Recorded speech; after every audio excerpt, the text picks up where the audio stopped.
எல்லாருக்கும் வணக்கங்க. மெய்ப்பொருள் காண்க தளத்திற்கு எல்லாரையும் நான் மீண்டும் வரவேற்கிறேன். நம்ம இந்த learn to earn series Peter Lynch, John அவர்கள் எழுதின அந்த புக்கோட சீரிஸ் பார்த்துட்டு இருக்கோம் இல்லையா? அதுல அடுத்த டாபிக் என்ன குடுத்திருக்காரு அப்படின்னா, 12 பேக்கர் ஸ்டாக்ஸ் அப்படின்னு சொல்லிட்டு குடுத்திருக்கிறாருங்க. அந்த 12 பேக்கர் ஸ்டாக்ஸ் அப்படின்றது என்னன்னா, நம்ம வந்து ஒரு ஸ்டாக்ஸ வாங்குறோம்.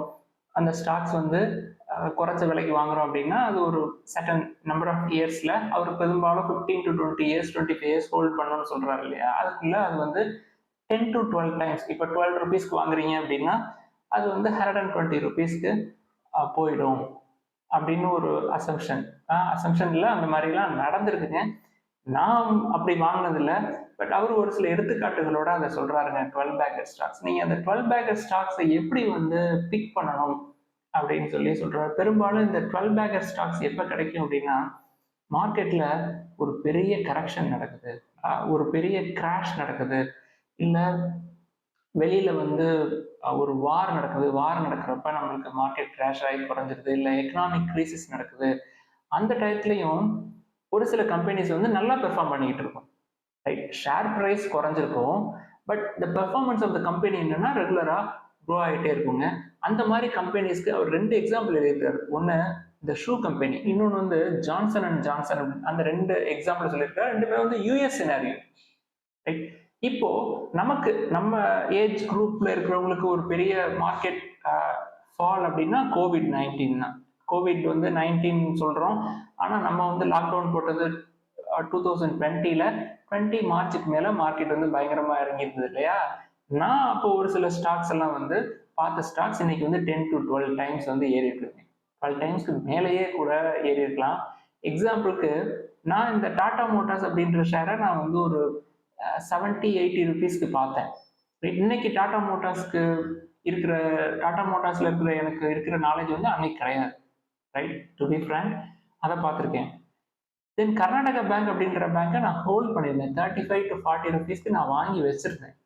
ரைட்? 35 ருபீஸ்க்கே நான் வாங்கி வச்சிருந்தேன். மறுபடியும் 75 ருபீஸ்ல ரொம்ப நாள் இருந்தது. அதுலயும் நான் வாங்கி வச்சிருந்தேன். 35 எடுத்துக்கிட்டீங்களே, அது ஒரு 10 டைம்ஸ் வந்து ஏறிடுச்சு.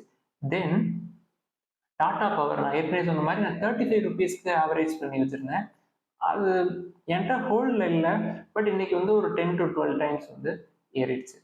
அது மாதிரி இப்ப நமக்கு முடிஞ்சதெல்லாம் பத்தி பேசி ஒன்றும் பிரயோஜனம் இல்லைல்ல. இனிமே வரப்போறது என்ன ஸ்டாக் வந்து வரும், என்ன ஸ்டாக் வந்து வரலாம் அப்படின்னு சொல்லி கண்டுபிடிக்கிறது தானே நமக்கு வேலை. வந்ததுக்கு அப்புறம் நான் அந்த ஸ்டாக்கை வச்சிருந்தேன் வித்துட்டேன் அப்படின்னு சொல்றதுல எந்த பிரயோஜனமும் நமக்கு கிடையாதுங்க.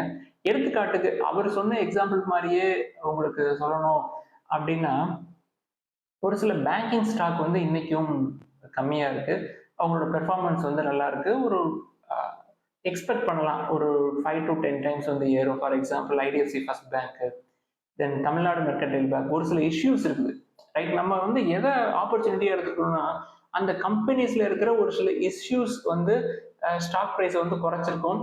அந்த இஷ்யூஸ் வந்து சரியாயிரும் அப்படின்னு ஒரு நம்பிக்கையில தான் நீங்க வந்து அதுல முதலீடு பண்ண முடியும். ரைட்? இல்லாட்டி நம்மளால பண்ண முடியாது. நான் நேற்று சொன்னேன் இல்லையா?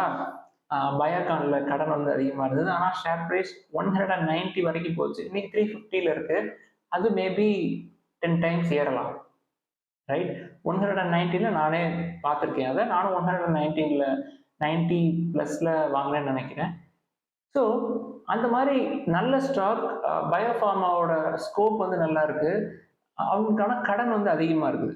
ஓகே. ஸோ இதெல்லாம் வந்து அவங்க இந்த பிரச்சனை எல்லாம் ரிசால்வ் பண்ணிடுவாங்க அப்படின்னு உங்களுக்கு நம்பிக்கை இருந்தது அப்படின்னா, இந்த மாதிரி தான் கிராஷ் அப்ப இல்ல அவங்களுக்கு ஒரு இஷ்யூ இருந்தது. அந்த ப்ரொமோட்டரோட இன்டெகிரிட்டி, அவங்களோட ட்ரஸ்ட் ரைட் இருந்தது அப்படின்னா நீங்க வந்து வாங்கலாம். அது வந்து 12 டைம்ஸ் இன்க்ரீஸ் ஆகிறதுக்கு சான்சஸ் இருக்குங்க. இப்போ காஃபி டேன்னு ஒரு ஷேர் 5 வருஷத்துக்கு முன்னாடி அது வந்து ஐபிஓ பிரைஸே 300 பிளஸ். இப்போ அது 35 to 40 ரேஞ்சில் இருக்கு இல்லையா? அவங்களுக்கு கடன் வந்து இன்னொரு 800 கோடி ரூபாய் இருக்குன்னு நினைக்கிறேன். ரைட்? 800 700 எனக்கு சரியா தெரியல. பட் கடன் வந்து ஆயிரக்கணக்கான கோடிகள் இருந்து இன்னைக்கு குறைச்சிட்டாங்க 5 வருஷத்துல. ரைட்? அந்த ரெஸ்டாரண்ட்ஸ், ஹோட்டல்ஸ் அந்த செக்டார் வந்து கண்டிப்பா க்ரோ ஆகும் அப்படின்றது நான் நம்புறேன். ரைட்? தென் காஃபியோட கன்சப்ஷன் வந்து குறைய போறது கிடையாது. ஹோட்டல் செக்மெண்ட்டும் இப்போ ஃபார் எக்ஸாம்பிள் ஐடிசி ஹோட்டல் நம்மளுக்கு பிரித்து தர போறாங்க. இன்னும் ஒரு மாசத்துல நம்மளுக்கு தெரிஞ்சிடும். அது ஸ்டாக்கும் வந்து ஒரு 55 60 ரூபாய்க்கு இல்லை, ஒரு 45 ரூபாயில இருந்து 50 ரூபாய்க்குள்ள உங்களுக்கு கிடைக்குதுன்னு வச்சுக்கோங்களேன். அது ஒரு 10 இயர்ஸ் 15 இயர்ஸ் நீங்க பீட்டர் லிஞ்ச் அவர்கள் சொன்னது போல ஹோல்ட் பண்ணீங்க அப்படின்னா நீங்க அதுல 10 to 12 டைம்ஸ் பார்க்கலாம். இப்போ எடுத்துக்காட்டா ஒரு சில ஆட்கள் இந்தியன் ஹோட்டல்ஸ், நான் ஹோட்டல் பத்தி பேசுறதுனால இது எனக்கு ஞாபகம் வந்தது. இந்தியன் ஹோட்டல்ஸ் 50 ரூபாய்க்கு வாங்கினவங்க எல்லாம் இருக்கிறாங்க.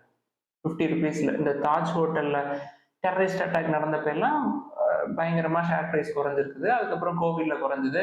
நான் அதுக்கப்புறமே அதை 200 300ல பார்த்தேன். இன்னைக்கு வந்து 700 போகுது. 70ல வாங்குறவங்க எல்லாம் இன்னைக்கு 700 10 டைம்ஸ் ஆயிட்டாங்க. ஓகே, இனிமே நம்ம அதை வாங்க முடியாது. ஸோ இந்த காஃபி டே, இந்த ஐடிஎஃப்சி ஃபர்ஸ்ட் பேங்க், இந்த மாதிரி நல்ல செக்டார், நல்ல க்ரோ ஆகிற செக்டார், அவங்களுக்கு வந்து நல்ல ஒரு கம்பெனி வந்து நல்லா ரன் பண்ணிக்கிட்டு இருக்காங்க. அதுல ஒரு ஒரு சில நம்மளுக்கு வேல்யூபிள் வேல்யூவேஷன்ஸும் இருக்கணும். இப்போ காஃபி டே எடுத்துக்கிட்டீங்கன்னா புக் வேல்யூ இருக்குது, ஸ்ட்ராங்கான புக் வேல்யூ இருக்கு. 140 பிளஸ் ஆர் 40 இருக்குன்னு நினைக்கிறேன். ஏதாவது ஸ்ட்ராங்கான ரீசன் இருக்கணும்.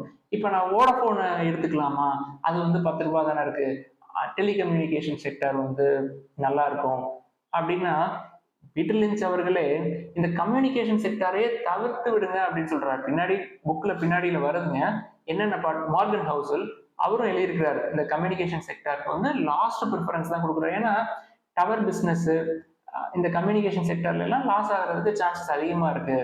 ஒரு நேச்சுரல் கெலாமிட்டிஸ் வந்துருச்சு, டிப்ரிசியேஷன் இருக்கும், கண்டினியூஸா அதை அப்கிரேட் பண்ணிட்டே இருக்கணும். 2G 3G 4G 5G 6G enormous amount of மணியை வந்து நம்ம ஸ்பெண்ட் பண்ண வேண்டியிருக்கும். ஸோ பட் நான் சொன்ன கேஸ்ல பேங்க்லயோ இல்ல டிஎம்பியா இருக்கட்டும், அங்க ப்ரொமோட்டர்ஸ்ல ஒரு சில கன்சர்ன் இருக்கு. இல்லாட்டி அதுவும் வந்து நல்ல ஸ்டாக் தான், உங்களுக்கு 4 டைம்ஸ் 5 டைம்ஸ் கூடுறதுக்கு சான்சஸ் இருக்கலாம்னு சொல்லலாம், வரலாம். ஸோ நீங்க வந்து இந்த மாதிரி ஸ்டாக்ஸ், நல்ல stocks, under performing stocks, under value ஸ்டாக்ஸை ஒரு மார்க்கெட் கிராஷ் அப்ப, ரைட், நார்மலா மார்க்கெட் இருக்கிறப்பயே அது அண்டர் வேல்யூடா இருக்கும். மார்க்கெட் கிராஷ் அப்ப அதோட பிரைஸ் வந்து இன்னும் குறையும். அது வரைக்கும் வெயிட் பண்ணி நீங்க வந்து வாங்கினீங்கன்னா இந்த மாதிரி 12 பேக்கர்ஸ் 10 பேக்கர்ஸ் வந்து அப்படிதாங்க பிக் பண்ண முடியும். சும்மா மார்க்கெட்ல சடாரண ஏறும் இறங்கும். நீங்க வந்து ஒரு ஒரு சில ஸ்டாக்ஸ் எல்லாம் இருக்கு, 7 ரூபாயில இருந்து 70 ரூபாய், 20 ரூபாயில இருந்து 170 ரூபாய் போன ஸ்டாக்ஸ், ரயில்வே செக்டர் ஸ்டாக்ஸ், அது ஒரு டைமிங் தான், லக்கு தான் அது, ரைட். அது எல்லா நேரமுமே சரி வராது. இப்ப ஐஆர்எஃப்சி எல்லாம் வந்து ஹையர் பிரைசஸ்ல வாங்கிட்டு இப்ப 30-40% குறைஞ்சதுக்கு அப்புறம் நிறைய பேர் வருத்தப்படுறாங்க இல்லையா, அப்படி பிடிக்க முடியாதுங்க. லோல இருக்கிறப்போ அதோட ஸ்கோப் இருக்கும் அப்படின்னு சொல்லி நம்பி நம்ம வந்து வாங்கணும். அப்படி வாங்கினோம்னா நீங்க வந்து ஈஸியா 12 பேக்கர்ஸ் கிராஷ் அப்ப, கரெக்ஷன் அப்ப நீங்க வந்து 12 பேக்கர்ஸை ஈஸியா பிக் பண்ணலாம். அதுக்கு முன்னாடி நீங்க ஸ்டடி பண்ணிருக்கணும் அந்த கம்பெனிஸ் பத்தி. ஓகே, இப்படிதான் 12 பேக்கர்ஸை வந்து பிக் பண்ணலாம் அப்படின்னு சொல்றாங்க. அடுத்த பதிவுல இன்னொரு விஷயத்தை பத்தி பேசுவோம். எல்லாருக்கும் நன்றி.